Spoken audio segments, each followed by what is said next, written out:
എന്തൊക്കെ പറഞ്ഞാലും ടർക്കി അടങ്ങി ഒതുങ്ങിയിരിക്കുന്ന പരിപാടിയില്ല. കഴിഞ്ഞ ദിവസം ഇവിടുത്തെ ഒരു പൂവൻകോഴിയായിട്ട് നല്ല കൊത്തുണ്ടാക്കി. തീരെ വയ്യായിരുന്നു. കാരണം അങ്ങോട്ടും ഇങ്ങോട്ടും നല്ല രീതിയിൽ കിട്ടി, പൂവൻകോഴിക്കും നല്ല രീതിയിൽ കിട്ടി. രണ്ടുപേരെയും പിടിച്ച് കൂട്ടിയിട്ടേക്കുമായിരുന്നു. ഇപ്പോൾ ഇന്നൊന്ന് തുറന്നു വിട്ടതാ. എന്നാലോ പെടകളെന്നാ വെറുതെ വിടത്തില്ല. വൈകിട്ട് കൂട്ടി കയറുന്ന പെടകളെ കൂട്ടി കയറി കൊത്തിച്ചടിക്കാതെ ഇമാതിരി പരിപാടികളാണ് പുള്ളിയുടെ പരിപാടി.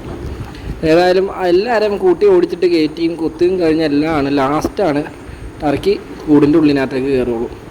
ടർക്കീനെ എങ്ങനെയെങ്കിലും കയറ്റിയാലും എനിക്ക് അടുത്ത പണിയായിട്ട് നിൽക്കുന്നത് നമ്മുടെ ഗിനിക്കോഴികളാണ്. പിന്നെ ഒരുത്തൻ 14 ദിവസം റിമാൻഡ് ഇട്ടേക്കണതുകൊണ്ട് കുഴപ്പമില്ല. പിന്നെ പെണ്ണ് എങ്ങനെയെങ്കിലും വന്ന് കയറിക്കോളും. അത് കഴിഞ്ഞ് ലാസ്റ്റ് ഇവന്മാരെ എല്ലാം കയറ്റിയിട്ട് വേണം നമ്മളകത്തേക്ക് കയറാൻ. ഇത് എളുപ്പപ്പണിയാണെന്ന് പറയുന്ന കുറേ പേരുണ്ട്. പക്ഷേ ഇത് എളുപ്പപ്പണിയല്ല. ഇതുങ്ങളെയൊക്കെ നോക്കി വളർത്തിയെടുക്കുമ്പോഴത്തേക്കും നല്ല കെണിയാണ്. ഇതിൻ്റെ ഉള്ളിൽ എന്തൊക്കെ അസുഖങ്ങൾ വരും, അതിനുള്ള മരുന്ന്, കാര്യങ്ങൾ, തീറ്റ, വെള്ളം എല്ലാം സമയത്തിന് കൊടുക്കണം. അല്ലാതെ വെറുതെ നടന്നിട്ട് ഒരു കാര്യവും ഇല്ല. പറയുന്നവർക്ക് പറയാം ഇത് എളുപ്പപ്പണിയാണെന്ന്. അത് ചുമ്മാതാ.